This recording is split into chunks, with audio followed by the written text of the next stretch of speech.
3.14159265358979323384626433837, and so on, never forming a repeating pattern and never ending.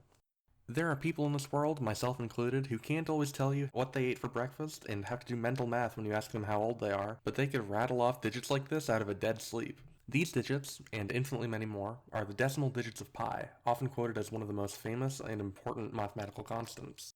It's so famous that we celebrate its existence on Pi Day, March 14th, because in the United States date format of month and then day, it's 314, matching the first three digits of pi.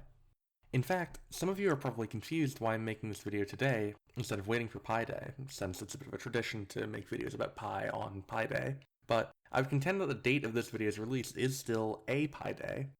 You see, the number which is twice as large as pi is also a circle constant, one which is arguably more intuitive, which people refer to as tau, which is around 6.28, and its fans have made their own day, June 28th. Personally, I didn't want to alienate the Tau fans, and I also just wanted to make the video, so I decided I would have to release the video at the next most logical time, 3 Pi Day, which would be on 9/42, the 42nd day of September. Some of you may insist that September doesn't have 42 days, and that a video cannot be released on the 42nd day of September. Not with that attitude. Clearly, today, the 12th of October, is also the 42nd day of September, and thus, today is 3 Pi Day, the day of my own one true circle constant, which I will henceforth denote as capital Upsilon. Why Upsilon? Well, exactly, why?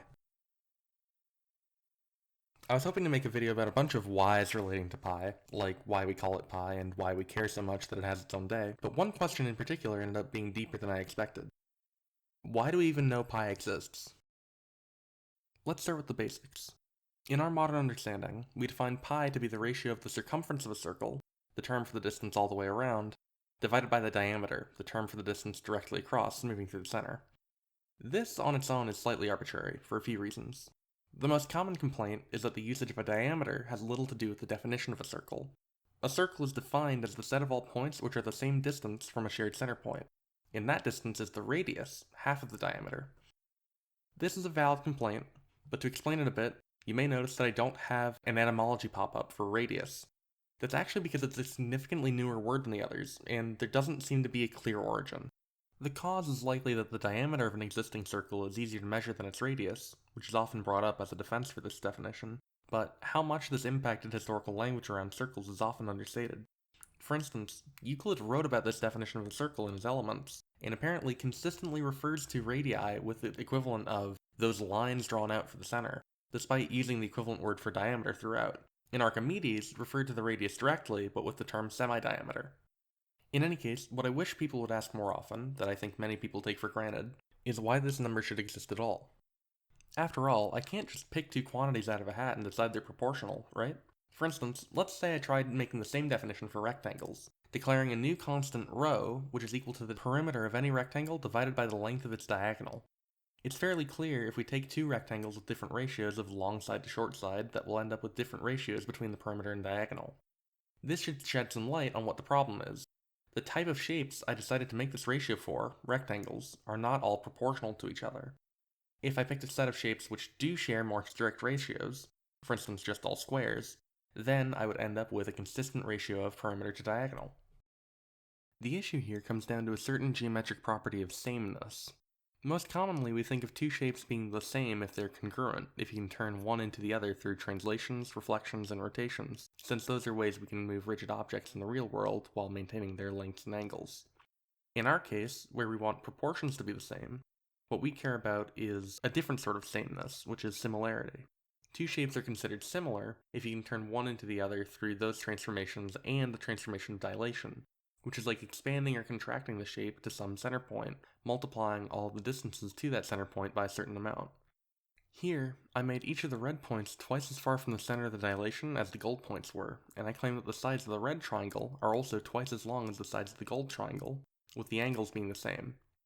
The visual intuition matches up here, and the sides getting larger by the same factor as the dotted lines makes sense with how we typically think about scale. But if we really want to be sure we should believe this, we should look for proof. So, let's try focusing in on just one of these gold sides getting dilated. we end up with a figure that looks like triangle OAB getting dilated out from one of its vertices, O, to make triangle OA'B'. If we can show that AB and A'B' always follow the same scaling ratio we use for the dilation, then we can apply that to each side of our triangle to show that the lengths were scaling by the same factor as the dotted lines. And since the angles of the triangle were made up of combinations of the angles in these sorts of figures, showing that these parts of those angles stay the same is enough to show that those total angles are maintained. So, given that those dotted lines are scaled up by a consistent factor k, we want to show that our disconnected line length is also scaled up by that factor k, and that these pairs of green angles are kept the same. And because these pairs of green angles are corresponding angles between the yellow and the red line segments, saying those pairs of angles are the same is the same as saying that the two line segments are parallel. I'd like to show you a paraphrasing of some ideas from Euclid's Elements which prove this, and more broadly prove the concepts of SAS and AA similarity. Before I do, I just want to mention that there's a weird trade-off with talking about historical math, because the original proof comes from a time without modern concepts like symbolic algebra, and had a different concept of what exactly something like a proportion was and the rules to manipulate it, and while fascinating, I don't think I can do those differences justice today and also get where we're trying to go. Just know that the algebra here is an anachronism, which is there to make things easier to read and digest. If you're interested in seeing translations of the original proofs, I've linked some resources in the description. Now, we can begin by connecting the points of the original line segment, A and B, to the opposite side of the transformed line segment.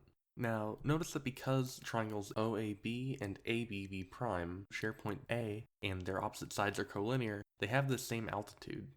This means that the ratio of their areas is the same as the ratio of BB' to OB, which is related back to our scale factor because BB' is just OB' minus OB. The same argument can be made on the other side, so the areas of OAB and ABA' are in the ratio of AA' to OA. This means that the areas of ABA' and ABB' are equal if and only if we have this consistent scaling factor in the slanted sides, which is what we called K from before.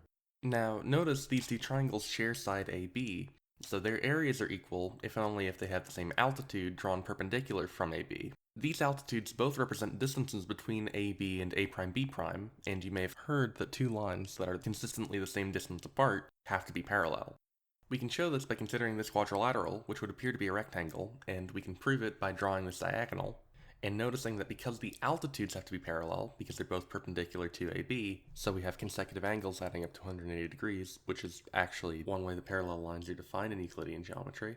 These two angles must be congruent because they're alternate interior angles in the transversal of the altitudes. Now we have two triangles that are defined by having one of our altitudes, then one of our single-ticked angles, then that diagonal. So they must be congruent due to SAS congruence. There's only one way to define a triangle, given a side, an angle, and a side, which is to connect the points not already joined by the angle with a third side. This means that our bottom triangle also has to have a right angle to match the right angles between the altitudes and AB.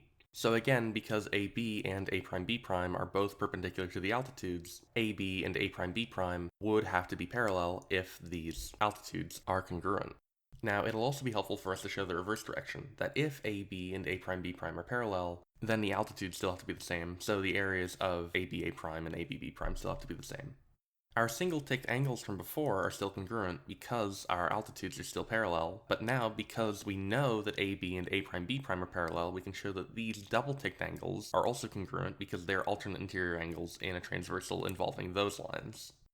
So now our two triangles have to be congruent due to ASA, angle side angle, because they both have a single-ticked angle, then the diagonal, then the double-ticked angle.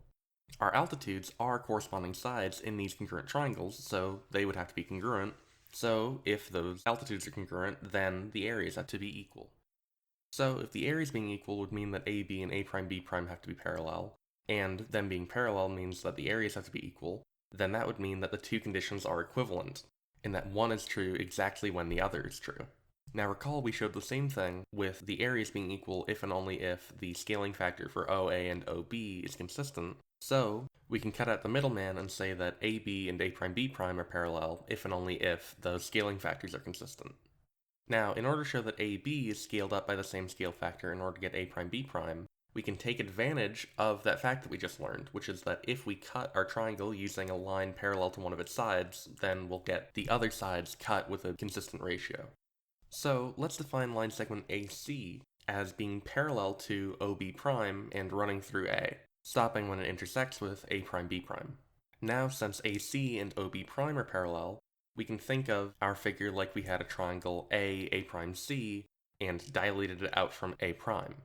Now, looking at quadrilateral AB, B prime C, we know that AB and CB prime have to be parallel because we did all that work before to show it, and we defined AC and BB prime to be parallel, so this has to be a parallelogram, which means that its opposite sides have to be equal. We can show this with the same construction as before, drawing a diagonal and showing that we have these congruent triangles. Because of this, it's helpful to take this proportion that we get from considering triangle A'Ac getting blown up to A'OB prime, and rewrite it so that we have B prime C in this numerator, which we can do by subtracting 1 from all of these expressions, which is the same as subtracting the denominators from the numerators. So now, taking reciprocals, adding 1 to all of our expressions, and substituting in AB for B prime C, we get exactly what we were trying to show. Here I'm really relying on algebra to describe what's going on, but Euclid did have rules for proportions which also justify this. So, taking it back to circles, we can notice that if we dilated one of our circles, that would essentially mean taking each of its radii and multiplying them by a common factor. So since all of the original radii are the same and you're multiplying all of them by the same factor, you get a shape where all of the new radii are the same, which is also a circle. Through this process, we can show that all circles are similar to each other, so given how we just showed that dilation scales all lengths in a figure by the same factor, it should stand to reason that the circumference would be proportional to the diameter. All we should have to do is pick out pairs of our dotted lines and apply our argument to these similar triangles. These are not triangles, they have curved edges. Our reasoning from before works perfectly for any rectilinear shapes made out of line segments like polygons, because we can break them up into those triangles, but it doesn't directly apply to curvilinear shapes made out of curves, which presents a problem for us if we want to rigorously apply our method to curves.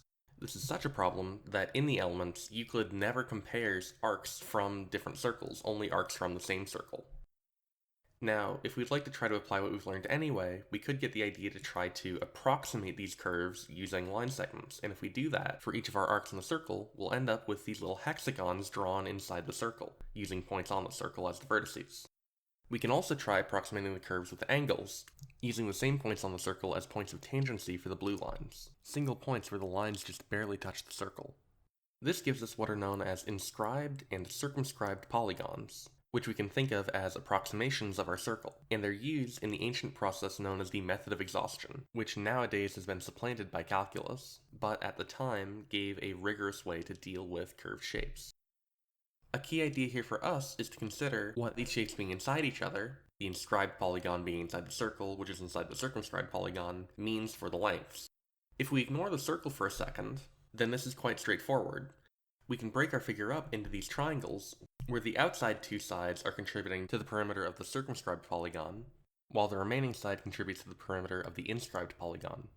Now, recall our triangle inequality, that the side length of any one side of a triangle has to be less than or equal to the sum of the remaining sides. This essentially has to be true because if one side was longer than the other two combined, then the other two sides, even stacked end to end, would not have enough length to connect the two endpoints of the original side. So, if each of those interior sides has to be less than the sum of the two exterior sides, then when we add together all of the interior sides to get the perimeter of the inscribed polygon, it has to be less than or equal to the perimeter of the circumscribed polygon, which is the sum of all of those exterior sides.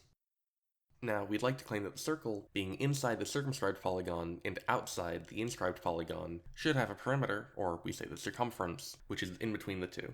We can't quite justify this with the same argument, because again, the circle isn't made up of line segments, but at some point we need to grapple with the fact that we haven't really defined what it means for the circle to even have a length in this system, and this is a property of convex shapes, which it makes some sense to assume that a circle has to follow in order for us to consider it even having a length.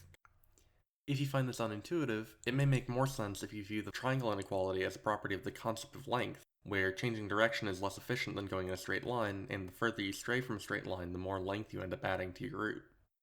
Now, the same idea, where the circle is inside the circumscribed polygon and the inscribed polygon is inside the circle, will apply no matter how many sides those polygons have.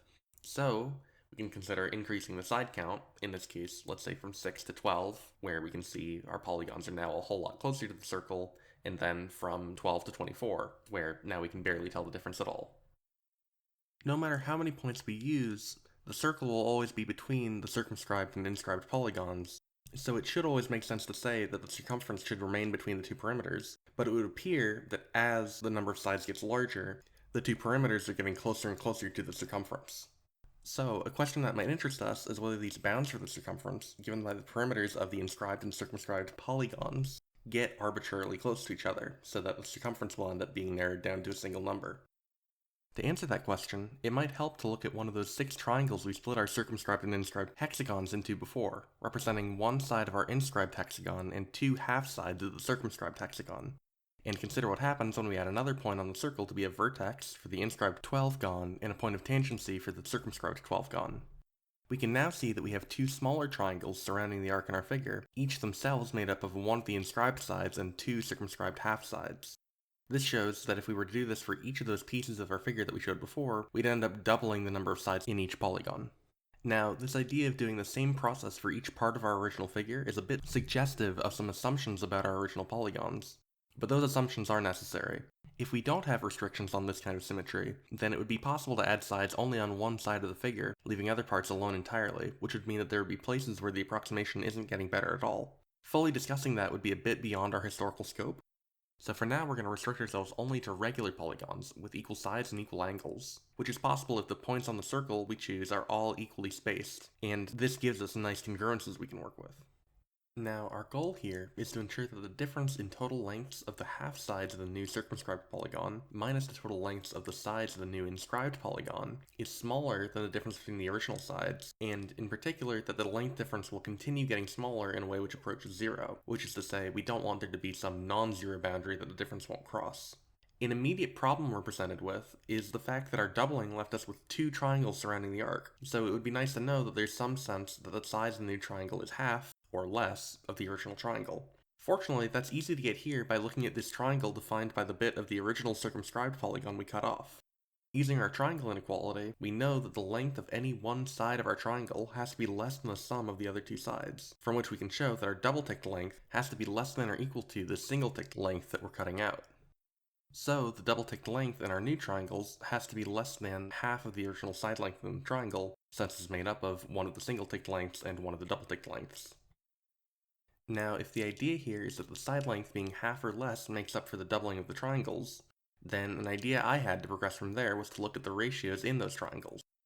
If we go in that direction, we can show that the angles in those bounding triangles keep getting cut in half, and if we consider splitting up into these right triangles, we can think about the difference in length by looking at the difference between the adjacent leg of the triangle and the hypotenuse, and they do in fact get arbitrarily close as the angle gets arbitrarily small.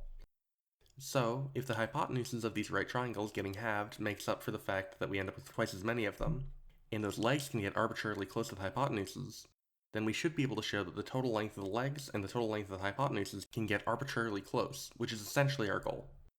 So, the circumference is trapped between the perimeters of the polygons, it has to transform like they do, so the circumference has to scale like a normal length, QED, pi exists, right? Well, you probably noticed that I sped through that a bit, not because any of it is wrong. I do think this argument could be formalized rather easily with a modern lens, but because I'm fairly certain that the original justification for the existence of pi goes in a rather different direction. I believe this for a few reasons. Most obviously, I haven't seen any reference to an argument for pi using length this way in any sort of historical document, but more broadly, it doesn't line up with some facts about the method of exhaustion that we sort of brushed over before. This method was usually used to approximate areas of shapes, and this is also how it's used in Archimedes' writing about pi, where a discussion about the area of a circle comes as the first proposition of measurement of a circle before the proposition where he sets bounds for pi, which implicitly suggests its existence. Finally, the idea of a value getting arbitrarily close to 0, sinking below any positive value, is also typically justified in Greek math at the time using a very particular rule for proportions included in Euclid's Elements, Book 10, Proposition 1, which specifically relies on the notion of repeatedly halving the error, which is a bit of a harder sell for any version of our argument that isn't using more modern tools, but we can show it for the convergence of the area rather easily. Let's go back to our side doubling figure, where now our goal will be to show that the areas of the triangles surrounding the arc which represent area in the circumscribed polygon but outside the inscribed polygon, will get arbitrarily small as we add more points. Recall that we showed before that the double-ticked lengths have to be smaller than the single-ticked lengths. Now, consider comparing one of the new triangles surrounding the arc to half of the triangle we're cutting out of the original circumscribed polygon. We have two triangles which have collinear sides and share the point opposite those sides. Recalling our logic from the triangle similarity proof, this means we can think of those collinear sides as bases of the triangles, with the two triangles having the same altitude. So, their areas must be proportional to those bases. In our case, where we already know the double-ticked length is smaller than the single-ticked one, this means that the triangle with that double-ticked base has to have the smaller area. And if we apply this logic to both sides of our figure, we can show that the total area of the two smaller triangles is less than the area we're removing from the circumscribed polygon. So now, if the total area of all of these triangles includes both the area of both of the smaller triangles, plus that uppermost triangle we know is at least as large as both of them put together, plus some extra area on the bottom we've neglected, we know that the smaller triangles can't take up more than half of the total area. If you literally split up the area into the smaller triangles versus everything else, the smaller triangles would have less area out of the two pieces.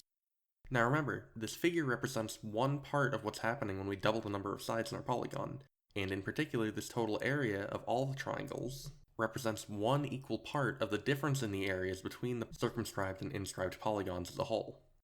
The smaller triangles, with sides that incorporate the new point, represent the same portion of the area difference in the new polygons after doubling the number of sides.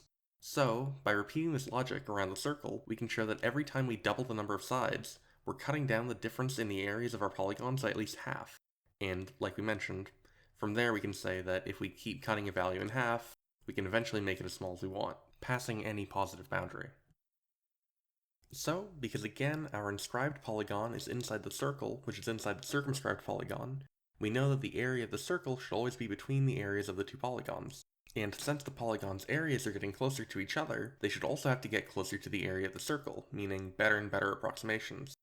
It stands to reason that knowing more about the areas of these polygons will help us understand the area of the circle, and in particular, the area of the circumscribed polygon is meaningfully related to the circle it's circumscribed around. As we draw our radii to the points of tangency back in, recall that a tangent line to a circle always has to be perpendicular to the radius, because if the perpendicular line segment from the tangent line to the center was anywhere else on the tangent line, you'd be able to construct a right triangle that you could reflect to get a second intersection point between the line and the circle, making it not a tangent line. So, using these radii, we can split our circumscribed polygon into a bunch of little right triangles, and if we lay them out in a line, we can see that all of their heights are equal to the radius of the circle, and the bases all add up to the perimeter of the polygon, since each base came from half of one of the sides of the polygon. From here, today we would probably proceed with algebra and the distributive property in order to get an expression for the total area, but another way to look at it is just that we can slide all of the top points of these triangles together without changing the bases and heights, which means that their areas don't change. So, the area has to work out to be the same as this right triangle where the base is the perimeter of the polygon and the height is the radius of the circle. So, the area of the circumscribed polygon has to be 1/2 times the perimeter times the radius of the circle it's circumscribed around. This is a helpful formula for the areas of these polygons in general, but for us it's especially helpful because we can reintroduce our idea from before that the circumference of the circle should have to be less than the perimeter of the circumscribed polygon, as well as greater than the perimeter of the inscribed polygon. The algebraic way to think about how this helps us is that we can multiply each of these expressions by 1/2 r, a positive number, without changing the order. So we can show that 1/2 times c times r can't be larger than the area expression we derived for the circumscribed polygon. The lower bound for 1/2 times c times r that we just derived is also nearly the area for the inscribed polygon, but not quite, because we want the radius we use in that formula to be the radius of a circle that polygon is circumscribed around, not inscribed in. Fortunately, if we draw that circle for the inscribed polygon, it's clear that the radius has to be smaller than the radius of our circle. My favorite reason why would be because our radii end up as the hypotenuses of those right triangles we split the polygon up into, while the radii of the smaller circle end up giving us the legs. And the hypotenuse of a right triangle is always longer than each of the legs.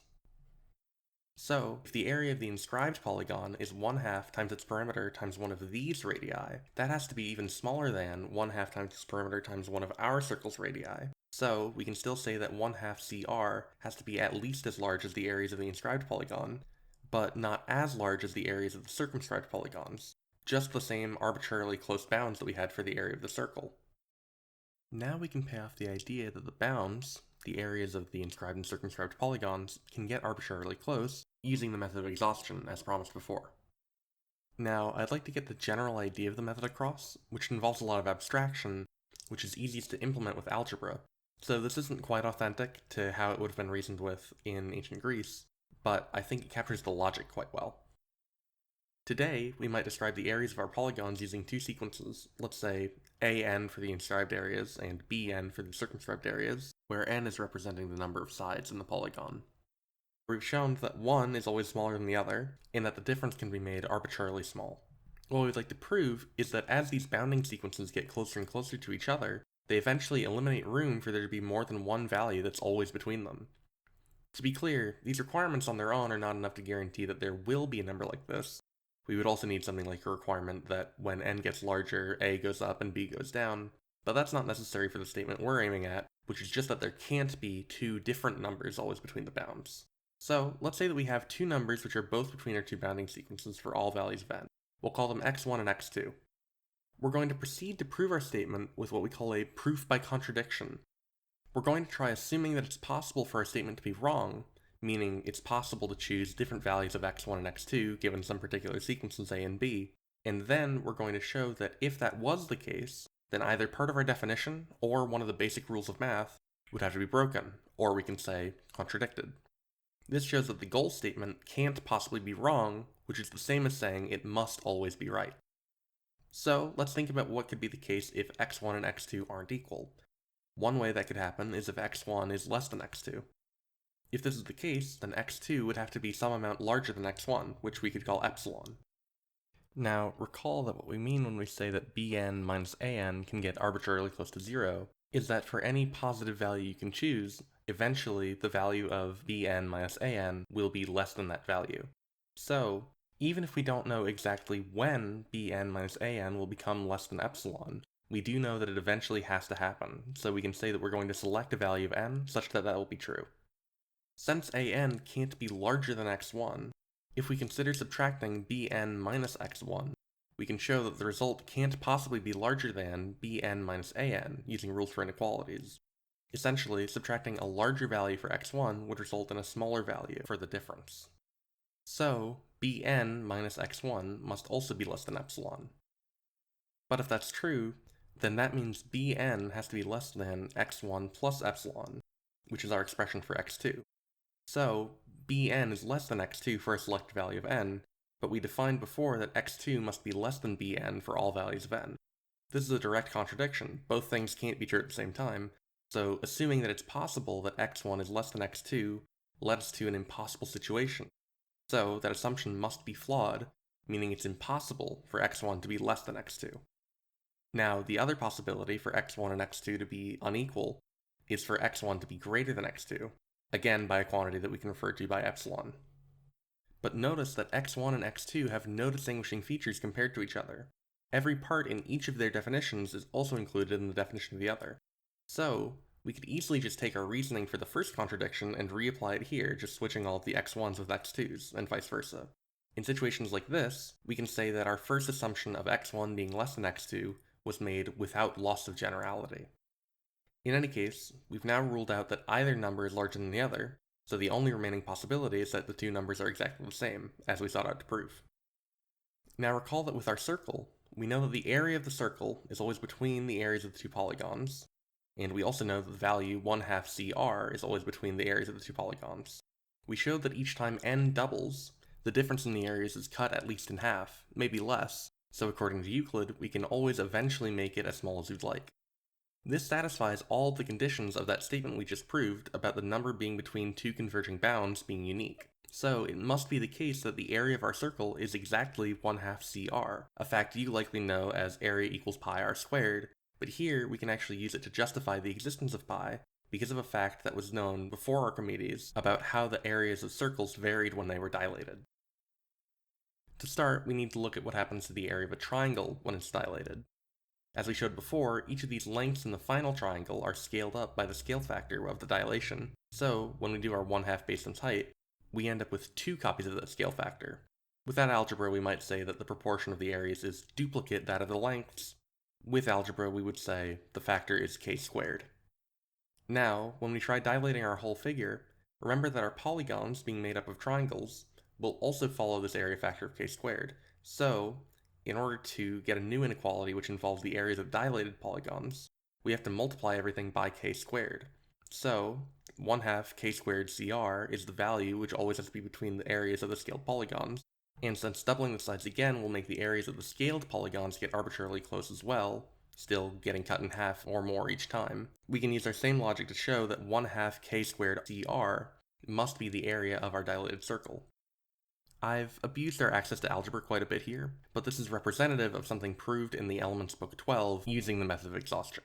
In any case, because our scaled up circle is still a circle, we have to be able to use that 1/2 circumference times radius formula we derived for the area, but we know that the radius of the dilated circle has to be k times the original radius, because the radii are the dotted lines that are being scaled up. So, we have two expressions representing the same area of the larger circle, and when we get rid of the common factors on both sides, we're left with a simple equation that shows that our scaled circumference is related back to the original by the scaling factor, just like any other length. And, at last, we can use that to show that the circumference is directly proportional to the diameter, because these factors of k that we get from the dilation end up canceling each other out, guaranteeing the existence of the constant we now know as pi. So to recap, to investigate whether the ratio of lengths in our circle was consistent, we checked for similarity, and it can easily be shown that any two circles dilate onto each other, and many explanations of why pi exists stop right there. But we should only believe that dilations maintain ratios between sides if we can prove it. Otherwise, we're sort of conflating two different definitions of what it means for shapes to be similar. So, we looked at the proof that dilations maintain ratios in most shapes, particularly ones made of line segments.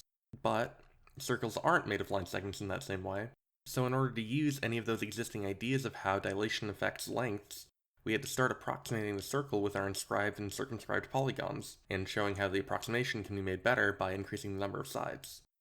That nearly took us directly to the relationship we wanted, but messing with those differences in lengths can get fairly annoying, and also just isn't how it was originally done. So instead, we worked in terms of area, and ended up proving the formula for the area of a circle. Then, we found out how areas scale in dilations, and found how to apply that to the circle. And finally, we were able to show, by canceling out one of the duplicate factors of k, that the circumference scaled in the same way that any other length did, and as a result, the ratio of circumference to diameter is consistent. And frankly, I'm simply furious that our educational system does not deem it fit to present this entire proof, in full rigor, to third graders who are learning about circle geometry and formulas for the first time. Harumph, I say. No, but in all seriousness, pi is a number that we care about, not only because of its relevance in all sorts of formulas relating to circles and spheres, or angles or cycles, but also because of its rich history. People love to talk about the progression of how we've learned to calculate pi to more and more digits over time, and that starts all sorts of conversations about modern methods of computation, but there are a lot of other angles you can look at pi through as well. We just went through a ton of work that the ancient Greeks did on understanding it, but the number wouldn't get its name for around another 1900 years, with the advent of symbolic algebra, and that name itself also took time to spread. Even in the basic investigation of what it is, and why we know it exists, there's an entire story to be told, if you can find these buts.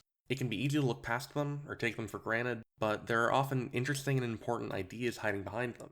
In our case, they led us to prove some basic geometry facts that we often take for granted, and also discover a major milestone in the development of calculus, the method of exhaustion, which can help us understand some of the most basic calculus tools. There are unexplored buts in this video as well, and many of them involve parts of the story which I personally find interesting. But for now, for my own time and sanity, I'm going to leave it there, and leave some of the other buts to you.